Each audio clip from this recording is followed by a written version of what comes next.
آپ لوگ زمانے سے سنتے آ رہے ہیں کہ اللہ تعالیٰ دعاؤں کو قبول کرتے ہیں، جی جمعہ کی شام میں دعا قبول کرتے ہیں، دو خطبہ کے درمیان دعا قبول کرتے ہیں، رمضان مبارک میں سحر افطار کے وقت دعا قبول کرتے ہیں، 27 شب میں دعا قبول کرتے ہیں، عید کی رات میں کرتے ہیں یا اور عیدگاہ میں عید کے میدان میں کرتے ہیں۔ لیکن آپ سوچ رہے ہوں گے ایک زمانے سے شہر کرنول کے اندر چوراستے پر ایک بڑا سا شاپنگ سینٹر مانگ رہا ہوں، وہ تو مل نہیں رہا، تو دعا کہاں سے قبول ہوتی ہے؟ کیا گورنمنٹ آف اسکائی میں بھی گھوٹالہ چلنے لگا ہے؟ وہ بھی کہنے لگے کہ تمہارا دن بدل دیں گے اور یہ کر دیں گے اور یہ آ جائے گا، آتا واتا تو کچھ ہے نہیں۔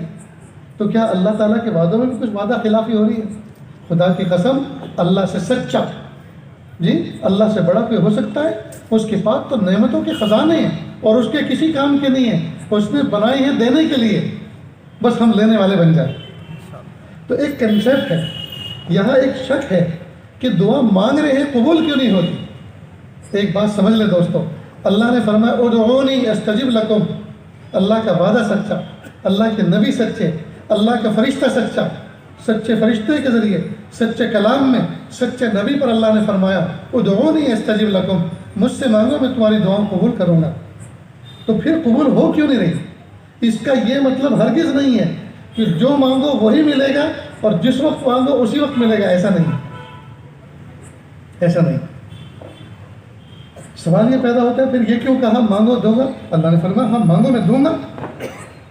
تو اللہ تعالیٰ کے دینے کے کچھ فارمیٹ ہیں، کچھ انداز ہیں، اس کو ذرا سمجھ لو۔ اگر جو مانگے اسی وقت ملے اور جس وقت مانگے، جو مانگے وہی ملے اور جس وقت مانگے اسی وقت ملے، تو سارا کا سارا کائنات کا نظام دھرم بھرم ہو جائے گا۔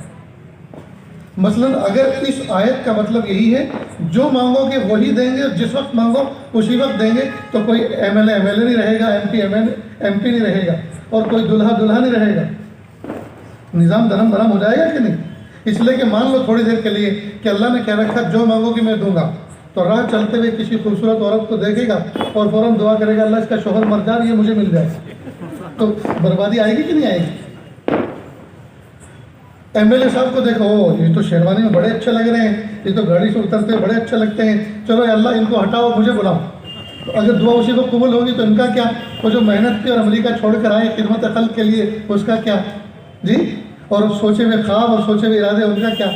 تو تباہی ہوگی کہ نہیں ہوگی؟ ایک چھوٹا سا بچہ راستے میں مرسیڈیز کار کو جاتے ہوئے دیکھ لے کہ اللہ مرسیڈیز دے دیجئے، حالانکہ اس کے جھپڑے کا ٹھکانہ نہیں، پارکنگ کا ٹھکانہ نہیں، جو ہے محلے میں گلی میں گاڑی آ نہیں سکتی اور اس کی دعا قبول ہو رہی ہے، تو تباہی مچے گی کہ نہیں مچے گی؟ معلوم ہوا دعا کا ہر وقت قبول ہونا یہ بھی اللہ کی نظر میں بہتر نہیں۔ اللہ حاکم بھی ہیں اور اللہ حکیم بھی ہیں، اللہ دینے پر قادر بھی اور حکمت والے بھی ہیں، لہٰذا جب کوئی بندہ اللہ سے مانگتا ہے تو اللہ بندے کی حکمت پر غور فرماتے ہیں۔ ذرا اس کو سمجھ لو، اس کو سمجھ لیں۔ جب کوئی بندہ اللہ سے مانگتا ہے تو اللہ فوراً نہیں دیتے، بلکہ کچھ انتظار کرواتے ہیں، ڈیلے کرواتے ہیں، اور اس میں اللہ کی حکمت ہوتی ہے، تربیت کرتے ہیں۔ مثلا ایک بچہ اسکول سے کالج سے نیا فارغ ہوا، اس کے بچے بابا اور دوسرے لوگ امریکہ میں رہتے ہیں، اب اس بچے کو بلایا امریکہ، اب ویزا کے لیے فائل سبمٹ کی ایمبیسی میں اور ریفیوز ہو گئی، کینسل ہو گئی کہ نہیں ملے گا۔ اب اس کی تو گویا جنت اجڑ گئی، اس نے خیالات میں جو باغ سجایا تھا وہ اجڑ گیا، اب لگا رونے کے لیے۔ اب کوئی شخص ملے اور کہا کہ بھئی کیوں بات ہے، کیوں رو رہے ہو؟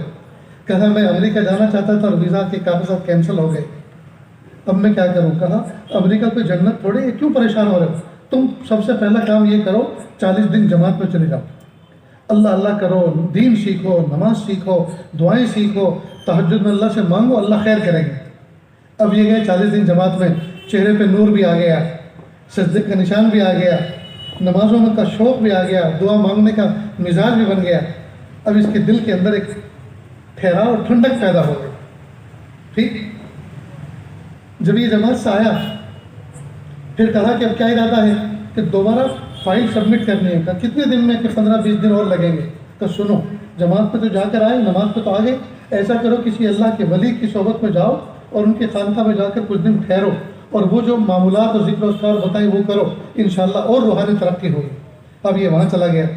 اب انہوں نے سمجھایا پیسہ اللہ کی نعمت ہے، اس کو کیسے استعمال کیا جاتا ہے، اللہ کی نعمتوں کو کیسے یوز کیا جاتا ہے، نگاہوں کی کیسی حفاظت کرنی چاہیے، نمازوں کو کیسے سکون سے پڑھنا چاہیے، سونا کیسے چاہیے، اٹھنا کیسے چاہیے، خدمت خلق کیسی کرنی چاہیے، بڑوں کا ادب و احترام کیسے، چھوٹوں پر شفقت کیسے، پڑوسیوں کے ساتھ بیہیو کیسے، سفر میں کیسے، حضر میں کیسے، گویا انہوں نے زندگی کا پورا سسٹم سمجھایا۔ اب 15 دن بھی پورے ہو گئے، اس نے فائل سبمٹ کی اور ویزا لگ گیا۔ اب سوال یہ پیدا ہوتا ہے یہ ویزا کس نے دیا؟ اللہ کی طرف سے۔ تو اسی اللہ نے 40 دن 15 دن پہلے کیوں نہیں دیا؟ ہاں اس میں حکمت تھی۔ نیا نیا اسکول سے نکلا تھا، اندر کلاس فیلوز کے ساتھ ساتھ رہ کر بہت سے گناہ کی عادت بن گئی تھی۔ اب اگر یہ امریکہ جاتا اور ڈالر کماتا تو اپنے اسی فرینڈ سرکل میں ڈالر بھیجتا اور کہتا گناہ کی پارٹی کرو اور فلاں گناہ کرو فلاں کرو، اللہ کی دھرتی پہ بوجھ بنتا، اللہ کی دھرتی پہ اشانتی پھیلاتا۔ ویزا نہیں ملا، دل ٹوٹا، جماعت میں گیا، نمازیں پڑھی، پابند صوم و صلات بنا، اللہ سے دعا کرنے والا بنا، ایمان بنا، جذبات بنے، اللہ والے سے جوڑا تو اللہ کی نعمت کی قدردانی آئی۔ اب ویزا مل گیا، اب وہاں کے ڈالر اس کو نقصان نہیں دیں گے، وہاں کے ننگ دھڑنگے لوگ اس کو نقصان نہیں دیں گے، وہاں اس کی نگاہ کی حفاظت ہوگی۔ اس سرزمین پہ بھی یہ نمازوں کے ساتھ جیے گا، بڑوں کے احترام کے ساتھ، چھوٹوں کی شفقت اور پیار کے ساتھ، خدمت خلق کے ساتھ جیے گا، تو یہ رہے گا پردیس میں لیکن وطن کے لوگوں کا، غریبوں کا، مسکینوں کا خیال رکھے گا۔ پہلے اگر چلا جاتا تو گناہوں کو بڑھاتا، اب جائے گا تو اب نیکیوں کو بڑھائے گا۔ تو یہ ہے اللہ تعالیٰ کی طرف سے دعا کی قبولیت میں تاخیر کی ایک حکمت۔ کئی مرتبہ ایسا بھی ہوتا ہے کہ ماں باپ اپنے بچے کو جو چیز دیتے ہیں تو وہ جو مانگ رہا ہے وہ نہیں دیتے۔ مثال کے طور پر ایک بچہ ہے جو کئی مرتبہ مہمانوں سے مانگ لیتا ہے، گھر میں آئے مہمان سے پیسے مانگ لیتا ہے، یا دروازے کے باہر کوئی چیز بیچنے کے لیے، کھانے پینے کے لیے تو اس سے مانگ کے کھا لیتا ہے۔ تو ایک باعزت گھر کا ایک بچہ اس طرح مانگ کر کھائے یا مہمان کی جیب میں ہاتھ ڈالے تو شرافت کے اور وقار کے خلاف ہے نا۔